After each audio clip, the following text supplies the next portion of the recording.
Hello students, मैं Sandeep Singh welcome करता हूं आपका मैग्नेट ब्रेन्स हिंदी में, जहां पर मिलता है आपको free education from class 6 to 12th।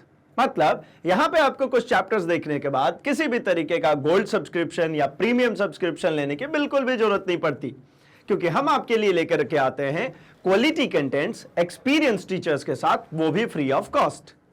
तो जैसा कि हम मिला करते हैं अपने भौतिकी, अपने फिजिक्स सब्जेक्ट के साथ में, जो कि विज्ञान का ही एक हिस्सा है, और हम इसमें चर्चा कर रहे हैं आज प्रकाश के परावर्तन तथा अपवर्तन को। इसके अंतर्गत आज जो हमें चर्चा करनी है इस सेशन में, उसको देख लेते हैं एक बार। गोलीय दर्पणों द्वारा परावर्तन के लिए चिन्ह परिपाटी और दर्पण का सूत्र तथा उसके होने वाले आवर्धन को। तो भाई ये बड़ा ही इंपॉर्टेंट और बड़ा ही इंटरेस्टिंग सा पोर्शन होने वाला है, क्योंकि हम इसके पहले सीख चुके हैं प्रकाश के परावर्तन को।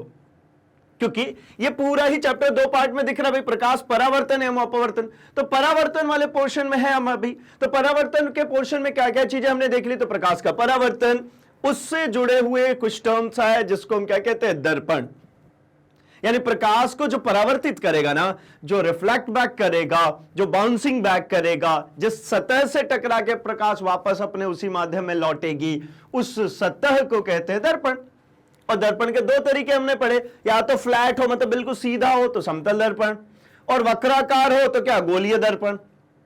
तो गोलीय दर्पण में भी हमने दो तरीके पढ़ लिए थे, एक उत्तल दर्पण, एक अवतल दर्पण। अब हम ये कहना चाह रहे हैं कि उससे बनने वाले जो प्रतिबिंब थे, जिनका किरण आरेख भी हमने पीछे देख लिया, मतलब इतना सब कुछ हमने इसके पहले कवर अप कर लिया है, और आई होप कि आप हमारे साथ बने हुए हैं और ये सारे वीडियोस आपने देख रखे हैं। तो अब उसका अगला वर्जन हमारे पास आता है, और आगे हम क्या कवर कर रहे हैं भाई, कि प्रकाश से जो दर्पण परावर्तित कर रही थी जो प्रकाश को, उससे जो प्रतिबिंब बन रहा है, वो प्रतिबिंब हमने पढ़ा था उस चार्ट में, जहां पे हमने देखा था कि प्रतिबिंब कुछ कंडीशंस में छोटी बनती है, कुछ कंडीशंस में प्रतिबिंब बड़ी बनती है, कुछ कंडीशंस में प्रतिबिंब जो है वो फोकस और सेंटर के बीच में बनती है, कई बार को फोकस पे बनती है, कई बार को सेंटर पे बनती है, कई बार को सेंटर और इंफिनिटी के बीच में बन रही है। तो हमने इन सभी में एक ऑर्डर देखा था कि भाई प्रतिबिंब छोटी होती है, वास्तविक होती है, उल्टी होती है, वस्तु को किस दूरी पर रखूं कि प्रतिबिंब कहां बन जाए, ये सभी कुछ को डील करता है हमारा क्या, दर्पण सूत्र और आवर्धन। आवर्धन मतलब मैग्निफिकेशन, वो कहते हैं ना जूम इन जूम आउट, है ना। फोटोग्राफ्स को जूम करते हैं, छोटा करते हैं, बड़ा करते हैं, तो भाई वो दोनों ही तरीका होता है ना, जूम इन जूम आउट जिसको कहते हैं, वही है आवर्धन। इमेजेस को कैसे बड़ा कर लें, इमेजेस को किस तरीके से छोटा करें, तो एक रेशियो में ही छोटे बड़े होंगे ना, वो सब कुछ चीजें डिस्कस करेंगे आवर्धन में। और दर्पण सूत्र जैसा कि पता है कि प्रतिबिंब की दूरी, वस्तु की दूरी और दर्पण के फोकस दूरी, प्रतिबिंब, वस्तु और दर्पण के फोकस दूरी के बीच में जो रिलेशनशिप होता है, उसी को दर्पण सूत्र कहते हैं।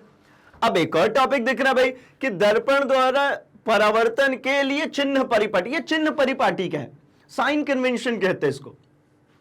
तो चिन्ह परिपाटी का मतलब यह होता है कि भाई उत्तल दर्पण होगा और अवतल दर्पण होगा। तो हमने ऐसा पाया कि उत्तल दर्पण में जो फोकस है वो बाएं तरफ आता है, और जो उत्तल में दाहिने तरफ, और अवतल में जो है वो बाएं तरफ आता है। तो इसमें क्या करेंगे भाई, तो इसमें एक जगह दिख रहा है कि मुझे पोल से लेफ्ट साइड में एक आ रहा है, एक पोल से राइट साइड में आ रहा है, तो फिर इनको चिन्हों द्वारा निरूपित करते हैं। चिन्ह मतलब किसी को पॉजिटिव कहेंगे, किसी को नेगेटिव कहेंगे, है ना। तो देख लेते हैं इसको कैसे बनाएंगे, आखिर इसका क्या मतलब है चिन्ह परिपाटी का। तो जिस तरीके से आपने ग्राफ बनाया होगा, है ना, उसी प्रकार से यह भी चलने वाला। तो चलिए शुरू कर लेते हैं हम अपना पहला टॉपिक, चिन्ह परिपाटी को, साइन कन्वेंशन को। तो देखिए साइन कन्वेंशन, जो चिन्ह परिपाटी है, वो क्या चीज है। तो चिन्ह परिपाटी जो है, ये आप ऐसा समझ लीजिए कि हमारे पास जो दर्पण होता है, जैसे हमारे पास ये एक अवतल दर्पण है, इस अवतल दर्पण के कुछ बिंदु होते हैं, कुछ पार्ट्स होते हैं। उन बिंदुओं के बेसिस पे हम जरा इनके चर्चा करेंगे कि भाई सबसे पहले तो ये कि दर्पण के ध्रुव P को मूल बिंदु मानते हैं, अर्थात दर्पण के सभी दूरियां मूल बिंदु से ही नापी जाती। सबसे इंपॉर्टेंट पॉइंट यही है भाई कि ये जो दर्पण होता है, इसका जो मूल बिंदु होता है, उसी से सारी दूरियां नापी जाती।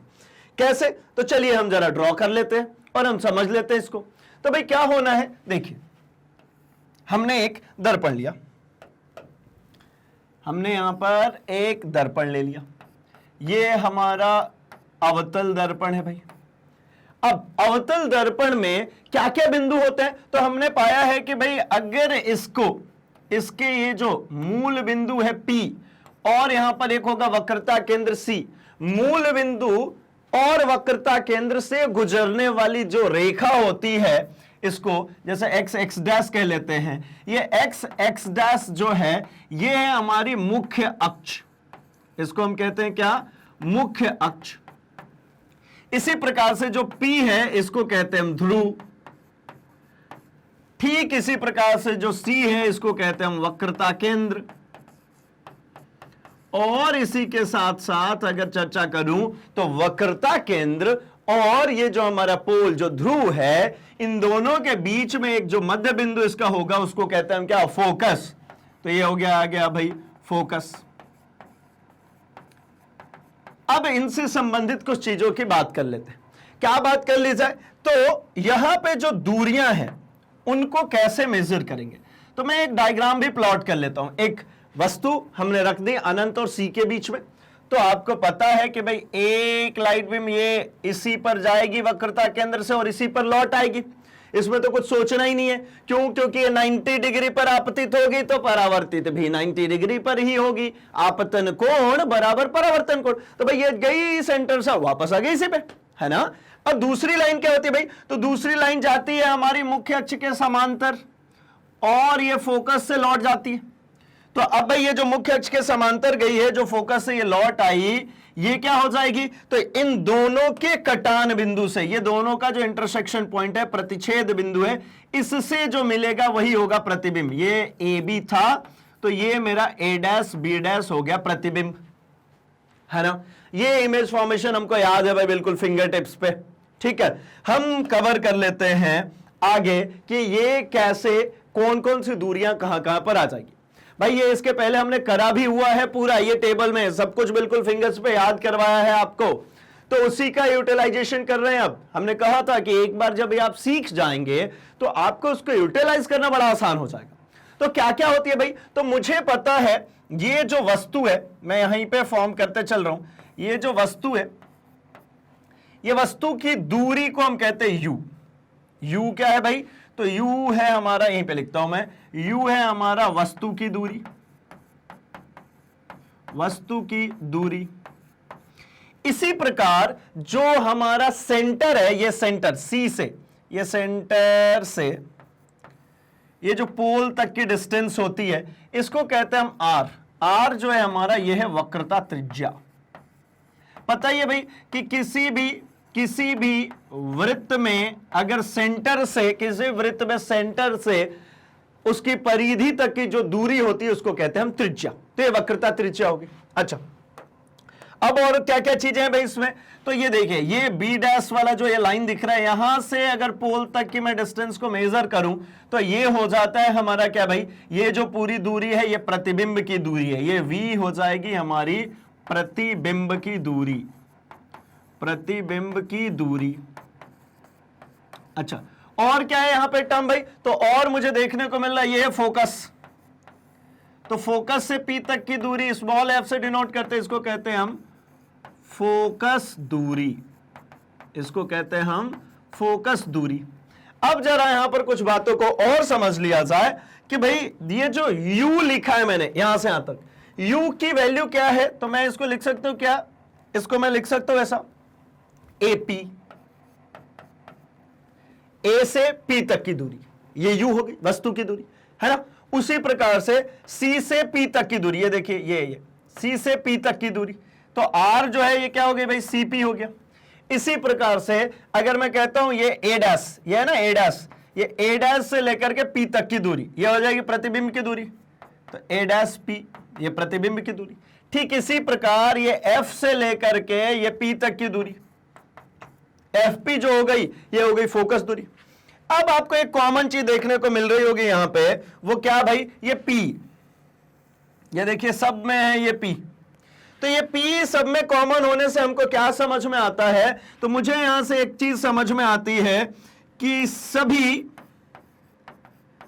सभी दूरियां, जितनी भी दूरियां है ना, सभी दूरियां जो है ध्रुव से नापी जाती है। सभी दूरियां ध्रुव से मापी जाती है। सिंपल ना, देखिए कितना सा आसान तो है। क्या भाई, जैसे यहां पे पोल जो है, ये जो P जो लिखा हुआ है, यहीं से सभी दूरियां नापी जा रही है, ठीक है ना। ये सब कुछ में देखेंगे तो P कॉमन है, तो भाई ऑब्वियस बात है ना, एक ही पॉइंट है P से, मतलब PF, PA', PC, PA, सब कुछ यहीं से नापी गई। और वस्तु की दूरी U, प्रतिबिंब की दूरी V, फोकस दूरी F।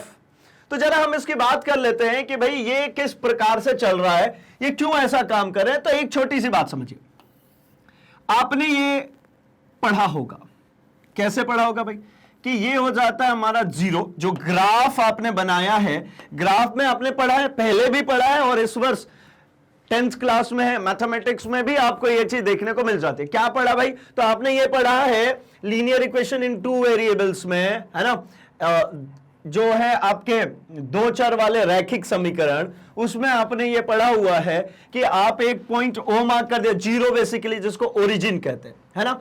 ओरिजिन से अगर दाहिने तरफ देखे तो प्लस का एक्स एक्सिस, ये माइनस का एक्स एक्सिस, ऊपर की तरफ तो प्लस का वाई एक्सिस और नीचे की तरफ माइनस का वाई एक्सिस। नंबर कैसे मार्क करते हैं, तो जीरो से जब दाहिने तरफ बढ़ते हैं तो 1 2 3 4 5, ऊपर बढ़ेंगे तो सिमिलरली 1 2 3 4 5, जितने भी नंबर मार्क करने आप मार्क कर सकते हैं। लेकिन ये तो मुझे समझ में आता है ना कि राइट साइड में पॉजिटिव, ऊपर बढ़ूंगा तो भी पॉजिटिव, अगर इधर लेफ्ट में बढ़ा तो -1 -2 -3 -4 -5।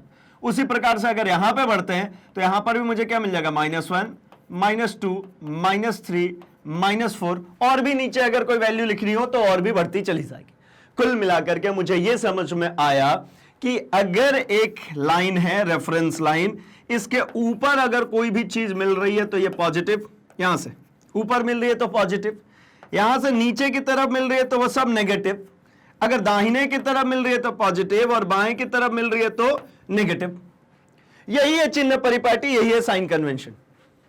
अगर अपन अलग अलग तरीके से पढ़ेंगे ना तो बड़ा उलझा हुआ सा है कि उत्तल दर्पण में ये बाएं होता है तो ये नेगेटिव होता है, दाहिने होता है ये तो ये पॉजिटिव होता है, अवतल में अलग हो जाता है, उत्तल में अलग हो, नहीं, इतना सब कुछ हमारे दिमाग में आता ही नहीं भाई, करना ही नहीं हमें याद। हम तो सीखना चाह रहे हैं ना, और जब सीखना चाह रहे हैं, जब सीखने की बारी आती है तो हम तो लॉजिक्स ढूंढते हैं किस चीज से सीख सके, तो हम तो उसके ऊपर ही काम करेंगे। हमने हर बार यही किया ना, जो हमें आता है उसको मॉडिफाई किया, हमने नया कुछ नहीं किया, जो हमें आता है उसको मॉडिफाई किया, नई चीज बन गई, ठीक है। तो वही काम फिर से मैं करा रहा हूं आपसे। क्या भाई, ये आपको पहले से पता है कि ग्राफ कैसे बनाते हैं, तो एक ऐसी लाइन बना देते हैं, दाहिने तरफ प्लस एक्स एक्सिस, बाएं तरफ माइनस एक्स एक्सिस, ऊपर की तरफ पॉजिटिव वाई एक्सिस, नीचे की तरफ नेगेटिव वाई एक्सिस। अब उसमें क्या होता है, तो ओरिजिन कौन है भाई, ओ। अब उसी प्रकार से इसको समझते हैं।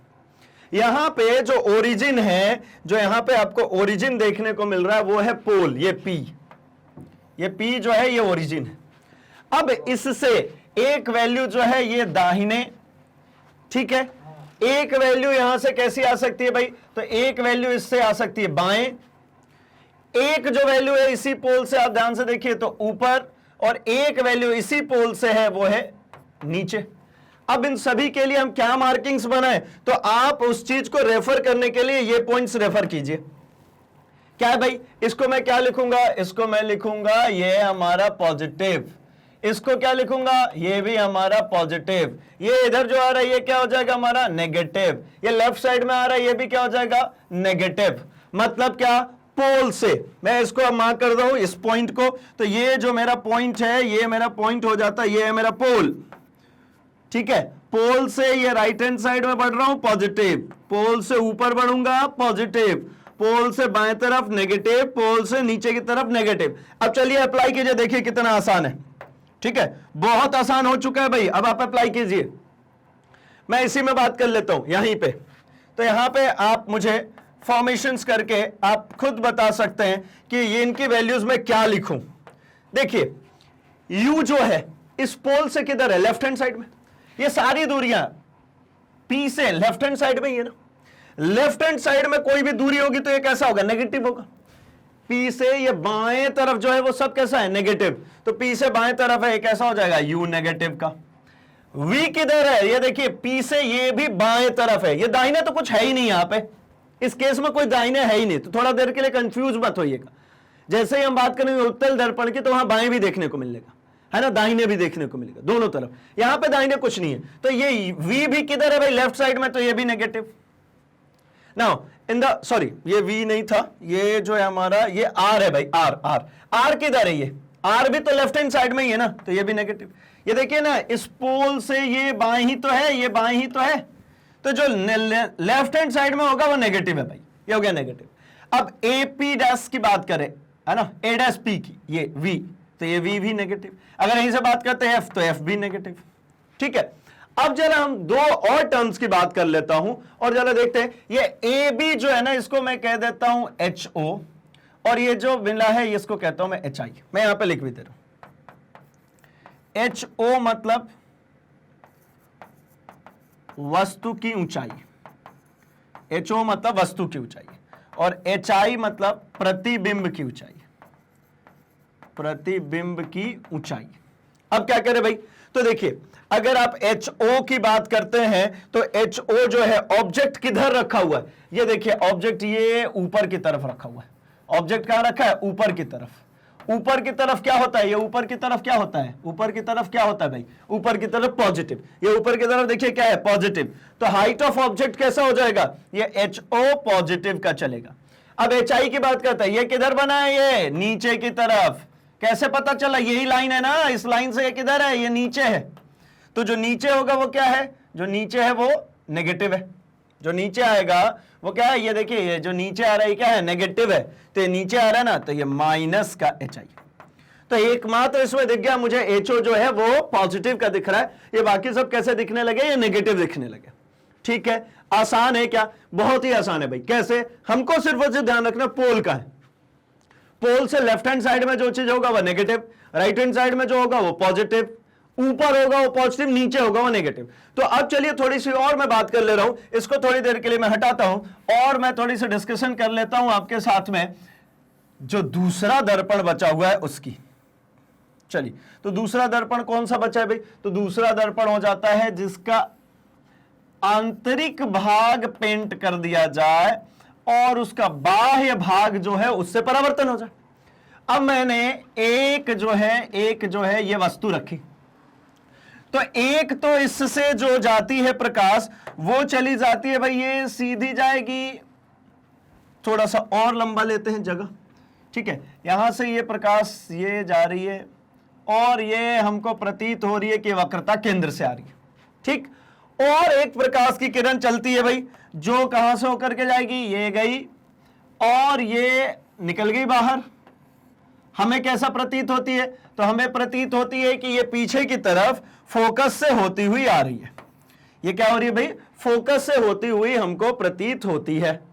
तो ड्रॉ कर लेते भाई इसको, तो ये यहां से ये निकल गई और हमको यहां से डॉट डॉट डॉट डॉट करके बना लेते हैं। ये यहां कहीं पे मुझे प्रतिबिंब बनती हुई दिखेगी, है ना। ये प्रतिबिंब कैसी होगी, तो ये आभासी प्रतिबिंब होगी। लेकिन अब जरा इसके लिए मार्किंग्स करते हैं, है ना, जो उधर में मार्किंग करी ना वो सारे मार्किंग्स यहां पर बनाते हैं। तो यहां पे क्या मार्किंग बना लूं मैं, ये जो मेरा हो जाएगा ये है मेरा पोल।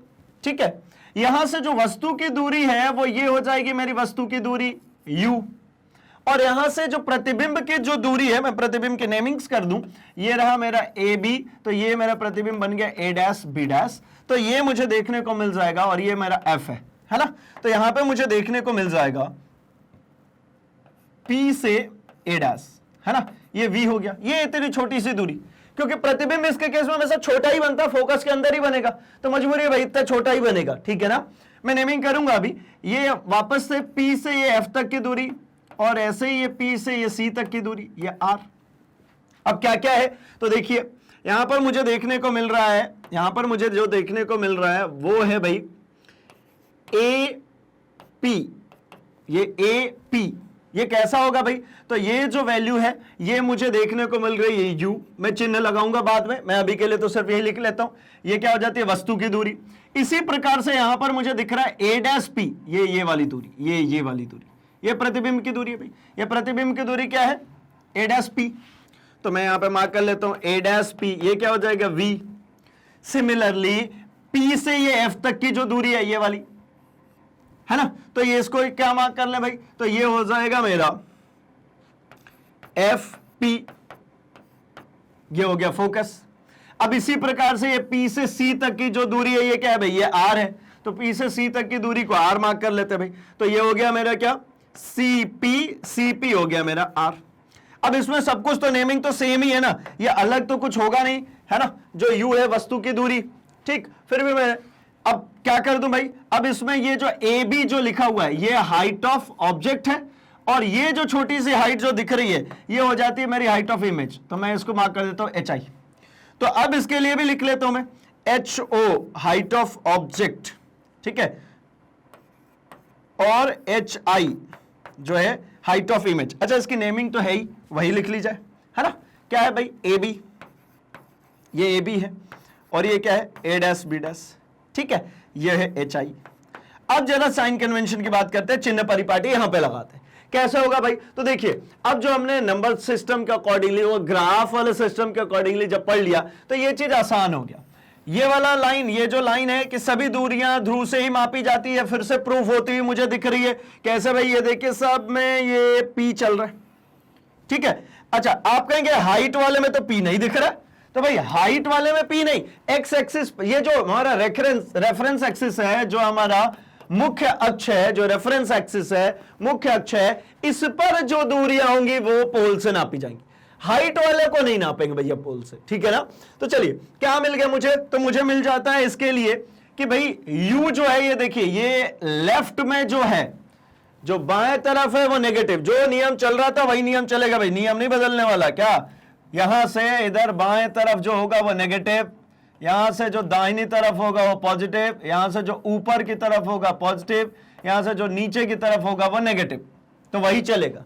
तो चलिए सब कुछ रख के देख लेते हैं क्या मिला मुझे। U यहां से, ये जो पोल है, ये जो मेरा पोल है, ये पोल से U किधर है, बाएं तरफ, तो पोल अगर बाएं तरफ U मतलब P से U जो है वो बाएं तरफ है, तो ये कैसा हो जाएगा, नेगेटिव ऑफ U, है ना। वैसे ही अगर आप बात करते हैं ये PA डैश की, जो V की बात कर रहे हैं, तो ये किधर है भाई, V दाहिने तरफ है ना, V जो है वो किधर है, दाहिने तरफ है, दाहिने तरफ है मतलब ये पॉजिटिव। F किधर है, ये F किधर है, ये देखिए ये F पॉजिटिव। R किधर है भाई, ये भी P से दाहिने तरफ है, ये भी positive. HO height of object किधर है, ऑब्जेक्ट ऊपर की तरफ, तो HO कैसा हो गया भाई, पॉजिटिव। हाइट ऑफ इमेज बताइए, ये भी ऊपर की तरफ, तो ये भी पॉजिटिव। अब क्या होता है, अब देखिए ये कंडीशंस आपको याद कराई जाती है किस तरीके से, एक पैराग्राफ के रूप में, वो बड़ा टिपिकल काम हो जाता है। उससे बढ़िया ये समझना, और ये समझने के बाद भी आपको ये सब याद नहीं रखना, बिल्कुल भी नहीं भाई, ये सब कुछ भी नहीं याद रखना आपको सिंपली इतना सा काम करना है कि इसको एक बार समझ लेना है, और जब कभी भी क्वेश्चन में आएगा ना तुरंत ड्रॉ करेंगे और हमको दिखने लगेगा, है ना। हमको उत्तल और अवतल दिखता है, मुझे ऐसे ही दर्पण दिखता है ये कि अवतल है, मुझे समझ में आ गया सब कुछ बाएं तरफ होगा। और इसी का छठवां केस जिसमें जो प्रतिबिंब बनती थी वो इधर दाहिने तरफ बनती थी, तो यहां पे तो V पॉजिटिव हो जाएगा, भले ये कौन सा उत्तल है। इस केस में ये V कैसा दिख रहा है, ये पॉजिटिव दिखेगा ना छठवें केस में, ठीक है। कब, जब वस्तु को कहां रखेंगे, फोकस और पोल के बीच में, तो प्रतिबिंब बनती है दर्पण के पीछे, कैसी बनती है भाई, आभासी, कैसी बनती है, सीधी, तो इस केस में तो V पॉजिटिव आ जाएगा। तो भाई ये तो पूरा किया धरा खत्म। इसीलिए मैं बार बार कह रहा हूं कि आपको याद नहीं रखना, आपको सिर्फ समझना है कि ये किधर कौन होता है, बस खत्म। जब कभी भी क्वेश्चन आएगा उस क्वेश्चन में एट अ टाइम हम ड्रॉ करके समझ लेंगे। जैसे मेरे से उत्तल दर्पण किसी ने बना, मैं ऐसा बनाऊंगा तुरंत ही मुझे समझ में आता है कि भैया जो फोकस है इधर है, सेंटर है वो इधर है, इमेज भी इधर ही बनेगा, सिर्फ ऑब्जेक्ट इस केस में जो होगा वो नेगेटिव होगा, बाकी सब पॉजिटिव। इस केस में दिख रहा है सब कुछ, है ना। इसकी बात तो छोड़ ही देते हैं, सिर्फ F तक के ऊपर की बात करते हैं, ये सब कुछ नेगेटिव। लेकिन इसी के छठवें केस में, छठवां केस जो मैंने अभी सिखाया है कि जब फोकस और पोल के बीच में रख देंगे ऑब्जेक्ट को, तो प्रतिबिंब पीछे आभासी रूप से बनती है, तो उस केस में V पॉजिटिव हो जाएगा, ठीक है। आसान है, देख करके लग रहा होगा भैया कि ये बहुत सारा कुछ लिखा हुआ है, यार ये तो बड़ा लफड़े की चीज है, लेकिन ये कोई लफड़ा नहीं है, बहुत आसान है, कुछ नहीं करना आपको, तो सीधे एक प्लस बनाना है, बोले ये से दाहिने तरफ प्लस, ऊपर पॉजिटिव, इधर नेगेटिव और नीचे नेगेटिव, खत्म हो गई, इतनी सी बात है। सिर्फ ये इतने डब्बे में लिखा है ना, ये इतनी सी चीज है भाई। ये सब तो सिर्फ और सिर्फ इसके लिए कि एक बार आप गो थ्रू नहीं होंगे तो आपको कंफ्यूजन आएंगे। तो चलिए आप इसका स्क्रीनशॉट रख लीजिए ताकि बाद में रेफर करने के लिए आपको बहुत ही आसान होगा। ठीक, आई होप आपने इसका स्क्रीनशॉट रख लिया होगा। हम बढ़ते हैं जरा अपने मुद्दे की तरफ, और हमारे पास अब मुद्दा है भाई इसी का थ्योरेटिकल पोर्शन। क्या भाई, तो क्या क्या समझ के आ रहे हैं हम? तो हम समझ करके आ रहे हैं कि ये जो हमारा है, ये हमारा है क्या, पोल, ये हमारा है पोल। इस पोल से जो लेफ्ट हैंड साइड में मुझे दिख रहा है, इस पोल से जो मुझे लेफ्ट हैंड साइड में दिख रहा है, ये लेफ्ट हैंड साइड में मेरा जो है नेगेटिव, इधर बढ़ूंगा तो ये हो जाएगा पॉजिटिव, ऊपर बढ़ूंगा पॉजिटिव, नीचे बढ़ूंगा नेगेटिव। ये इतनी सी बात करनी है। क्या क्या भाई, कि इस पोल से इधर जो बड़ा है पॉजिटिव है, इधर पॉजिटिव है, इधर नेगेटिव है, इधर नेगेटिव है, खत्म। आइए चलिए हम करते हैं बात। तो भाई क्या है हमारे पास पॉइंट्स? तो हमारे पास पॉइंट्स कुछ इस प्रकार है कि दर्पण के ध्रुव P को मूल बिंदु मानते हैं। जो दर्पण का ध्रुव P है उसको मूल बिंदु मानते हैं। मूल बिंदु वही हुआ ना भाई, ये जो अभी हमने डिस्कस किया था कि भाई हम अगर ऐसे ग्राफ बनाते हैं तो ये हमारा मूल बिंदु हो जाता है, और यहां से ऐसा, ठीक है। तो P मूल बिंदु मानते हैं, अर्थात दर्पण की सभी दूरियां मूल बिंदु P से ही नापी जाती है, बिल्कुल नापी जाती है, हमने अभी किया। ठीक है। दूसरा, निर्देशांक ज्यामिति पद्धति के अनुसार मुख्य अक्ष को एक्स अक्ष, मतलब एक्स एक्स डैश लिखते हैं। ये जो एक्स एक्स डैश जो लिखा है इसको मुख्य अक्ष कहते हैं, है ना। हमने ये भी अभी सीखा कि भाई ये एक्स एक्स डैश क्या है, मुख्य अक्ष है। बिंब सदैव दर्पण के बाईं ओर रखा जाता है। मतलब एक और बात है ना, वस्तु जब भी रखी जाएगी इस पोल से बाएं तरफ ही रखेंगे ना, तभी तो प्रतिबिंब बनेगा ना। दाहिने तरफ रख देंगे तो भाई इधर तो पेंट हुआ है, ये पेंट वाला सेक्शन है, तो इधर में कुछ दिखेगा क्या? कुछ रखेंगे तो नहीं। दर्पण के पीछे अगर कुछ आप रखते हैं तो आपको कुछ भी दिखाई नहीं पड़ता भाई, जो भी चीज दिखाई पड़ेगी दर्पण के सामने ही। तो मतलब बिंब सदैव दर्पण के बाईं ओर रखा जाता है। इसका अर्थ है कि दर्पण पर बिंब से प्रकाश बाईं ओर से आपतित होता है। हमेशा ही जो प्रकाश आएगा वो किधर से आएगा? बाएं ओर से ही आएगा। ठीक, और पॉइंट से भाई आगे पढ़ते हैं।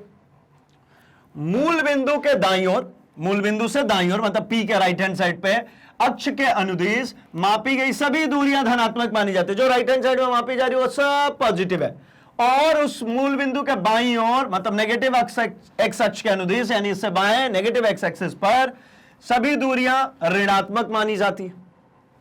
इन द सिमिलर वे दर्पण के सामने के भाग की दूरियां ऋणात्मक ली जाती हैं और दर्पण से पीछे की सभी दूरियां धनात्मक ली जाती है। सीधा सिंपल, उसके सामने जो है वो नेगेटिव, जो दाहिने तरफ है वो पॉजिटिव ली जाती है भाई। ठीक है, तो ये होता है भाई हमारा साइन कन्वेंशन का मेन रूल कि भाई इस तरीके से चलेगा। अब क्या होता है तो देखिए, अवतल दर्पण में क्या लेंगे, तो ये रहा भाई अवतल दर्पण। कैसा दिख रहा है? ये पोल से जो सब कुछ दिख रही है ये कैसी, ये नेगेटिव एक्स एक्सिस पर ही आगे बढ़ेंगे तो पॉजिटिव, वाई एक्सिस मतलब ऊपर की तरफ हाइट में बढ़ेंगे तो पॉजिटिव, और नीचे की तरफ बढ़ेंगे तो नेगेटिव। तो क्या हो गए भाई, वे सभी दूरियां जो दर्पण के सामने होती हैं, जैसे वस्तु की दूरी u कैसा होगा भाई? Negative of u। क्यों? क्योंकि इसका u लेफ्ट हैंड साइड में ही बनता भाई, है ना। जैसे हमने इसी को मान लेते हैं एक ऑब्जेक्ट, ये ऐसा गया, ये ऐसा होकर क्या क्या, ये ऐसा जाएगा, ये दर्पण थोड़ा और इधर हो तो यहां पर इमेज बनती है ना। तो सब कुछ लेफ्ट हैंड साइड में ही तो है, अभी सीख करके आ रहे। ठीक, इसके बाद जो फोकस है, फोकस भाई क्यों? क्योंकि इसका वक्राकार जो पोर्शन है ये जो बन रहा है ये ऐसा ही बनेगा, तो सेंटर इधर है तो फोकस भी इधर ही होगा। ठीक है, या फिर ये जो पैरेलल लाइन जा रही है ये परावर्तन के पश्चात सामने ही तो काट रही है, दर्पण के सामने है, तो मतलब ये फोकस भी नेगेटिव। ठीक, इसी प्रकार प्रतिबिंब जो V है ये भी नेगेटिव। मतलब यदि सब कुछ इधर में दिख रहा है नेगेटिव में, तो इसका मतलब क्या है भाई कि इसका मतलब ये हो जाता है कि जितने भी प्रतिबिंब बन रहे हैं, है ना, वो सारे ही प्रतिबिंब वास्तविक हैं और उल्टा है। अगर लेफ्ट हैंड साइड में बन रहा है नेगेटिव है तो वास्तविक है और उल्टा है, और दाहिने तरफ बन जाता है इसी के लिए तो आभासी और सीधा हो जाता है ना। जो छठवां केस जो हमने बात करी है, जिसकी मैं बार बार चर्चा कर रहा हूं, एक बार आपको ड्रॉ भी कर दे रहा हूं। यहां पे अगर वस्तु यहां रखी हो तो एक तो किरण ये है कि ये फोकस से होती हुई चली जाएगी, इसको पीछे बढ़ा देता हूं, और दूसरी जो किरण है ये ऐसे निकल जाएगी भाई। एक किरण तो ये सेंटर से होकर के जाती है वक्रता केंद्र से, एक फोकस से यहां पे चली गई, ये किरण गई, ये ऐसी निकल आई, ये इस पे गई और इसी पर वापस, क्योंकि 90 डिग्री पर आपतित होगी तो परावर्तित भी इसी पे। यहां पर मुझे इमेज देखने को मिल गया। अब इस केस में देखिए ना, ये यहां से यहां तक की जो दूरी है ये हो जाएगा मेरा क्या, u। ये जो फोकस से दूरी है ये हो जाएगा मेरा f। ये जो है मेरा क्या है, ये है मेरा u। ये हो गया f, लेकिन यहां से यहां तक की दूरी जो है ये v हो गई और पोल यहां पे, तो आपको इस केस में क्या देखने को मिल रहा है, negative u negative f plus का v। अब v पॉजिटिव आ गया, v कैसा आ गया, पॉजिटिव। तो पॉजिटिव v का मतलब होता है क्या भाई, ये जो है ये काल्पनिक है एवं सीधा है। काल्पनिक को ये आभासी भी कहते हैं भाई। तो जब नेगेटिव होगा तो वास्तविक का उल्टा होगा। ये देखिए ये नेगेटिव है, यहां पे ये जो v आएगा ना ये कैसा आएगा, नेगेटिव v। नेगेटिव आएगा तो कैसा आ रहा भाई, वास्तविक और उल्टा। लेकिन अगर यहां पे पॉजिटिव आ गया तो भैया काल्पनिक और सीधा, कंडीशन भी बता दी मैंने, इस कंडीशन में बनती है। ठीक है, तो मतलब इस साइन से हम समझ सकते हैं कि कहां पे इमेजेस जो बन रही है पॉजिटिव है, कहां पे जो बन रही है वो नेगेटिव है। तो ये तो बात होगी अवतल दर्पण की। अब जरा हम बात कर लेते हैं उत्तल दर्पण में। उत्तल दर्पण के लिए भी हमने इमेजेस बनाई है। क्या होती है भाई, वे सभी दूरियां जो दर्पण के सामने होती हैं एवं जो पीछे होती है उनकी बात कर रहे हैं। तो दोनों दूरियां होंगी इसमें सामने भी है और पीछे भी है। आपको देखने को दिख रहा है यहाँ पे, ये जो f है ये किधर है भाई, पॉजिटिव का f राइट साइड में। ये जो r जो बनेगा वो भी पॉजिटिव का r, और जो प्रतिबिंब बनेगी ना वो भी इधर ही फोकस के अंदर ही बनती है, तो पॉजिटिव का भी। लेकिन ऑब्जेक्ट हमेशा रखा होता है इधर नेगेटिव साइड में, मतलब नेगेटिव का u। अर्थात ये हो गई वस्तु की दूरी। तो भाई ये तो घोटी जाइए, ये हमेशा ही नेगेटिव होता है। u जब कभी भी होता है नेगेटिव, क्योंकि उसको हमेशा दर्पण के सामने रहना होता है। दर्पण के पीछे अगर रख दूंगा तो भाई इमेज ही नहीं बनेगी ना, तो ऋणात्मक ली जाती है। वैसे वस्तु हमेशा दर्पण के सामने ही रखा जाता है, इसलिए u सदैव ऋणात्मक होता है। नाउ फोकस दूरी f ये धनात्मक ली जाती है, क्योंकि उत्तल दर्पण की वक्रता पीछे की ओर होती है। भाई उत्तल दर्पण और अवतल में सिखाया था ना, ये जो होता है ये केव जैसा, गुफा जैसा, चिकना वाला हाथ का ये जो चिकना हिस्सा वो अंदर की तरफ है तो अवतल, और ये चिकना वाला जो हिस्सा ये बाहर की तरफ है, डार्क वाला पीछे की तरफ है, तो ये क्या है, उत्तल। इसका वक्र जो घूमेगा वो अंदर की तरफ ही घूमेगा, मतलब पेंट वाले साइड की तरफ। इसका मतलब क्या हो गया भाई कि जो f होगा वो भी पीछे होगा, इसलिए फोकस दूरी हमेशा इसके पीछे होती है और पॉजिटिव होती है। सिमिलरली प्रतिबिंब भी हमेशा कैसी होगी, पॉजिटिव, क्योंकि यहां से क्या होता है, हमको प्रतीत होती है कि इमेज बन रही है, बन नहीं रही होती, आभासी होती है। अभी से कहा है कि पॉजिटिव का मतलब क्या होता है भाई, आभासी। और कैसा होगा, सीधा। जैसा कि हमने देखा भी, ये कैसा बन रहा था, ये पॉजिटिव बना था ना, ये भी देखिए ये किधर बनी, दर्पण के पीछे बनी, तो ये आभासी है और सीधा है। पॉजिटिव है ना वी देखिए यहां पे वी पॉजिटिव है, तो आभासी और सीधा है। तो इसलिए भाई ये क्या हो जाता है, आभासी और सीधा। तो मतलब पॉजिटिव ली जाती है यदि प्रतिबिंब वास्तविक तथा उल्टा बनता हो तो ऋणात्मक, और आभासी एवं सीधा बनता हो तो धनात्मक ली जाती है। ठीक है, उत्तल दर्पण में सदैव आभासी एवं सीधा प्रतिबिंब बनता है भाई। उत्तल दर्पण में जब भी बनता है हमेशा ही आभासी और सीधा बनता है, क्योंकि हमेशा दर्पण के पीछे बनता है, फ्रंट में कुछ जगह ही नहीं है, बनेगा ही नहीं। ठीक है, तो इस तरीके से भाई हमारा ये पूरा जो साइन कन्वेंशन जिसकी हम बात कर रहे हैं ये खत्म होता है ना, चिन्ह परिपाटी जिसकी हम बात कर रहे हैं ये ओवर होता है। अब हम चर्चा करते हैं किसकी, दर्पण के सूत्र की। भाई इतनी देर से ये UVF UVF UVF करते आ रहे हैं, ये है क्या UVF, क्या मतलब है इनका, क्यों कर रहे हैं हम इतनी देर से। तो ये UVF का मतलब क्या हो गया, तो भाई तो अब तक तो घोट चुके होंगे। U मतलब वस्तु की दूरी, V मतलब प्रतिबिंब की दूरी, और F मतलब फोकस की दूरी। मतलब ये वस्तु अलग जगह पे रखते हैं, प्रतिबिंब अलग जगह पे बनती है ना। वस्तु को जैसे जैसे अवतल दर्पण में मैं बात कर लूं तो अवतल दर्पण में वस्तु को जैसे जैसे पास करते हैं बड़ी होती जाती है प्रतिबिंब। ये देखिए एक डायग्राम आपको ऊपर प्लॉटेड है, एक डायग्राम मैं यहां पे प्लॉट कर दे रहा हूं। ये देखिए ये गई, ये चली गई, तो इस केस में ये सेंटर है, ये फोकस है, यहां पे बन गई है इमेज। अब आप स्वयं से बताइए कि इन दोनों में क्या समझ में आ रहा है। ये रहा मेरा AB ऑब्जेक्ट, ये रही मेरी A' B' इमेज, और इन दोनों में मुझे देखने को मिल रहा है कि अगर वस्तु इंफिनिटी और C के बीच में है तो वस्तु बड़ी है, प्रतिबिंब छोटी है।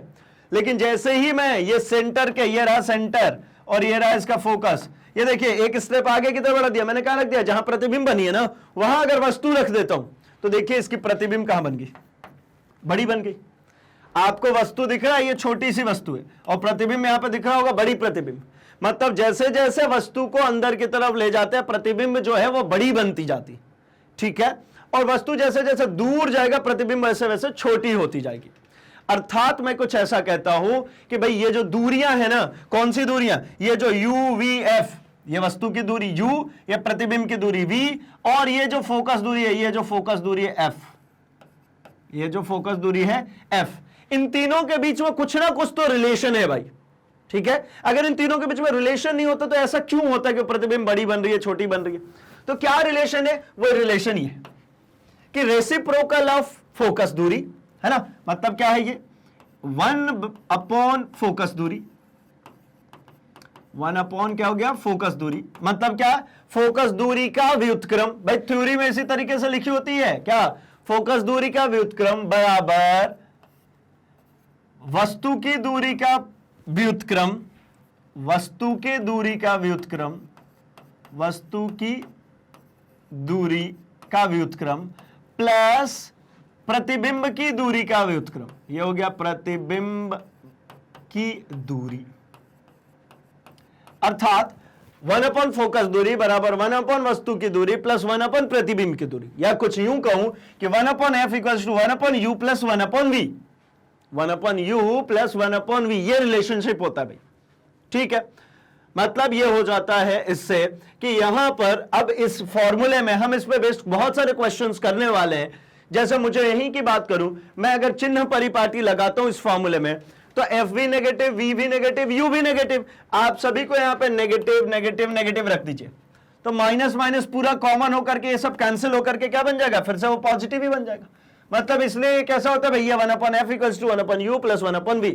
लेकिन जब जब क्वेश्चन आएगा तब तब हमें इसके मान को उसके साइन कन्वेंशन के अनुसार रखना होता है। तो चलिए भाई, यहां पे क्या मिल रहा है मुझे? तो यहां पर मुझे देखिए बिंब की दूरी u, मतलब गोलीय दर्पण में दर्पण के सामने रखी वस्तु तथा इसके ध्रुव के बीच की दूरी को बिंब की दूरी कहते हैं, u से निर्देशित करते हैं। v मतलब प्रतिबिंब की दूरी, मतलब दर्पण के ध्रुव और बने प्रतिबिंब के बीच की दूरी को क्या कहते हैं भाई? v कहते हैं।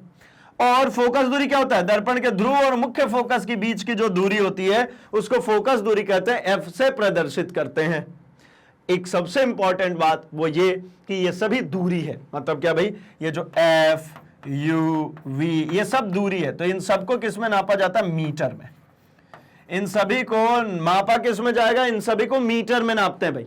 ठीक है, क्योंकि ये सभी जो दूरियां हैं ये सब कुछ, मतलब देखिए स्टैंडर्ड यूनिट क्या है भाई डिस्टेंस की? तो दूरी की स्टैंडर्ड यूनिट मीटर है, तो डिस्टेंसेस ही है ना UVF, तो ये उसी में मेजर की जाएगी। इस पे बेस्ड भाई हम अभी आगे आने वाले लेक्चर्स में कवर करेंगे न्यूमेरिकल्स को, ठीक है, और इसके डेरिवेशंस को भी। तो मतलब ये अपने आप में एक बहुत इंपॉर्टेंट सा पोर्शन है भाई, जो हमने दर्पण का सूत्र देखा। चूंकि हम सिर्फ और सिर्फ सिलेबस कंटेंट की बात करें, सिलेबस पॉइंट ऑफ व्यू से अगर हम बात करते हैं, तो सिर्फ और सिर्फ वो फॉर्मूला ही है, और उस फॉर्मूले के साथ में यूनिट्स हमने देख लिए, सब मीटर में रहते हैं, उस पर बेस्ड क्वेश्चंस हैं, है ना, जो कि हम चर्चा करेंगे। लेकिन इससे जुड़ी हुई, मतलब इससे लाइक अगर आपको थोड़ा सा और अगर इंटरेस्ट है और थोड़ा सा उसको एक्सप्लोर करना है, समझना है, तो हम इसके डेरिवेशंस की भी बात करेंगे भाई। ठीक है, बट अभी सिर्फ और सिर्फ हम अगर बात करें अपने एनसीईआरटी कंटेंट के हिसाब से, अपने जो रेफरेंस बुक्स हैं उनके हिसाब से, तो सिर्फ और सिर्फ हमको यहाँ पे फॉर्मुलेशंस की ही ध्यान रखनी है। तो फॉर्मूला याद हो गया होगा 1/f equals to 1/u plus 1/v। ठीक है, सब पॉजिटिव होता है ना, कुछ भी नेगेटिव नहीं होता। बट जब भी न्यूमेरिकल वैल्यूज पुटअप करेंगे तो भैया उसके साइन को यूज करेंगे। अब हमारे पास आ गया भाई यहाँ पे आवर्धन, मैग्निफिकेशन। आवर्धन जैसा कि हमने आपको सिखाया था कि भाई जो जूम इन जूम आउट जो मैं कह रहा हूं, किसी चीज को जूम करना मतलब थोड़ा सा बड़ा करना, छोटा करना, इसी चीज को हम कहते हैं भैया आवर्धन, मैग्निफिकेशन। ठीक है, तो मैग्निफिकेशन कैसे याद रखें? तो मैग्निफिकेशन याद रखने के लिए ये तो मैटर पे आएंगे, एक अच्छी चीज है हमारे पास, है ना। बिल्ली कैसे बोलती है भाई? मियाओ, है ना। तो यहां पर भी वैसा है, मियाओ पूरा नहीं, क्या मियो। ठीक है, हमारा थोड़ा सा अच्छा वाला है भाई, है ना, हमारी बिल्ली थोड़ी सी इंग्लिश मीडियम की है ना, तो क्या बोलेगी वो? मियो। मियो मतलब भाई, तो देखो ना ऐसा MIO, मियो। बोले ये क्या लिखा है? कुछ नहीं भैया, मैंने लिखा सब कुछ इसी में, यहां पे बराबर लगा दूंगा, यहां पे अपॉन। ठीक है, क्या लिखा मैंने? देखो M इक्वल्स टू I/O।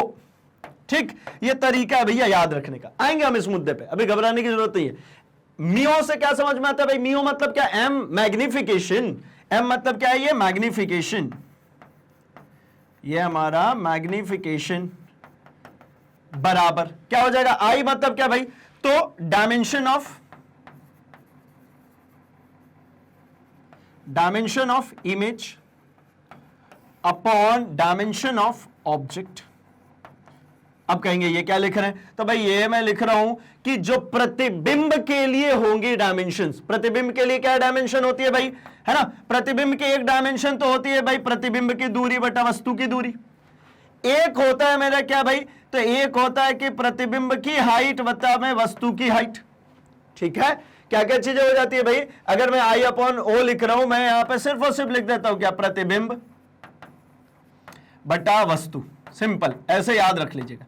हम अभी साइन कन्वेंशन भी यूज करेंगे, ठीक है ना, तो प्रतिबिंब बटा वस्तु तो हो गया। अब प्रतिबिंब बटा वस्तु का मतलब क्या, तो प्रतिबिंब की दूरी की बात करूंगा तो भी, है ना, जब प्रतिबिंब की मैं यहां लिख लेता हूं, प्रतिबिंब की जब दूरी की बात कर रहा हूं तो प्रतिबिंब की दूरी बटा में वस्तु की दूरी, मतलब v अपॉन यू।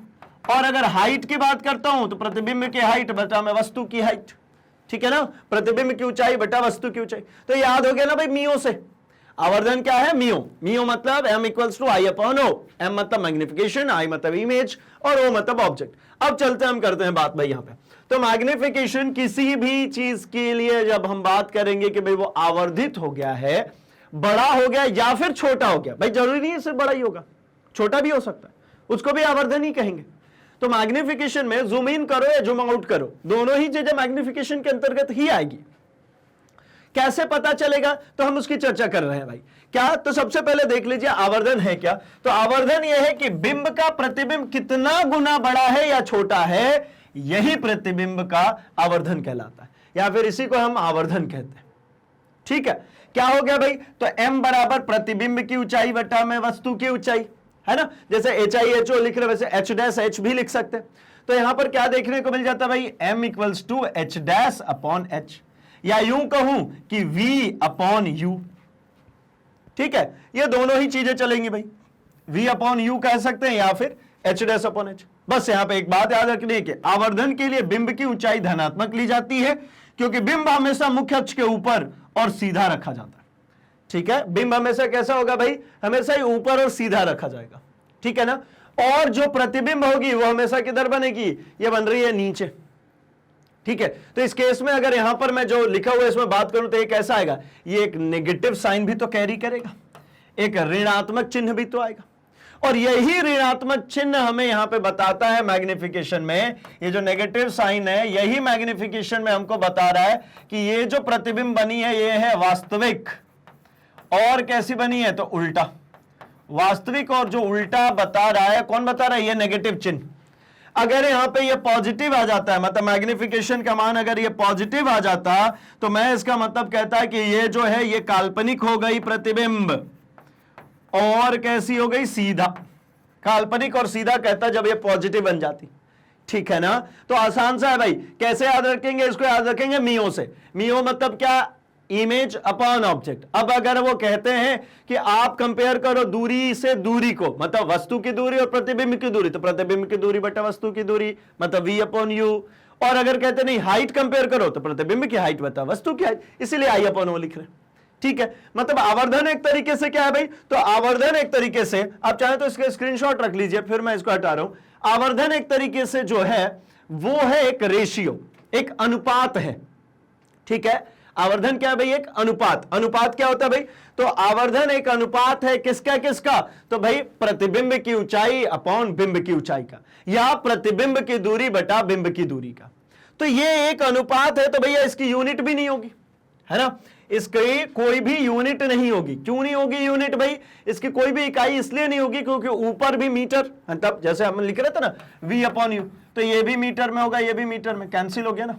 अनुपात की कभी भी कोई इकाई नहीं होती भाई, अनुपात की कभी भी कोई इकाई नहीं होती है। ठीक, चलिए अब हम बात करते हैं कि क्या क्या चीजें हो सकती है। तो देखिए, आभासी तथा सीधा जब प्रतिबिंब बनेगा तो h डैश जो है वो धनात्मक जाएगी। ठीक है, और वास्तविक और उल्टा जब प्रतिबिंब बनेगा तो h डैश ऋणात्मक बनेगी। भाई आभासी जब बनता है, जैसे इस वाले केस में ही बात कर लेता हूं मैं, जब हम ये फोकस और पोल के बीच में रखते हैं, इमेज इधर कहीं पे बनती है, बड़ी बनती है, तो इस केस में कैसा होगा, ये h डैश भी ऊपर है और ये जो h जो है, जो हाइट ऑफ ये ऑब्जेक्ट है, ये भी जो है ऊपर ही, दोनों ऊपर है तो पॉजिटिव होंगे। जब वास्तविक बनती है तो वास्तविक और बनती है तो ये देखिए उल्टा बनता है भाई, वास्तविक का उल्टा। इस केस में ये जो है h पॉजिटिव है और जो H डैश है वो नेगेटिव है। ठीक है, तो वास्तविक और उल्टा प्रतिबिंब के लिए ये जो है ऋणात्मक ली जाती है। इसी प्रकार आवर्धन का जो मान है ना, धनात्मक मान बताता है कि प्रतिबिंब आभासी और सीधा है, और ऋणात्मक मान बताता है कि प्रतिबिंब वास्तविक है और उल्टा है। ठीक है, और यही से हमको जो न्यूमेरिक वैल्यू है ना, जैसे m इक्वल्स टू मुझे v अपॉन u है ना, या नेगेटिव को थोड़ी देर के लिए भी रखते हैं, जरा समझते हैं। अगर मुझे यहां पर मिल रहा है क्या भाई 2/1, मतलब मैं ऐसा कह रहा हूं m का जो मान है वो 1 से बड़ा मिल रहा है।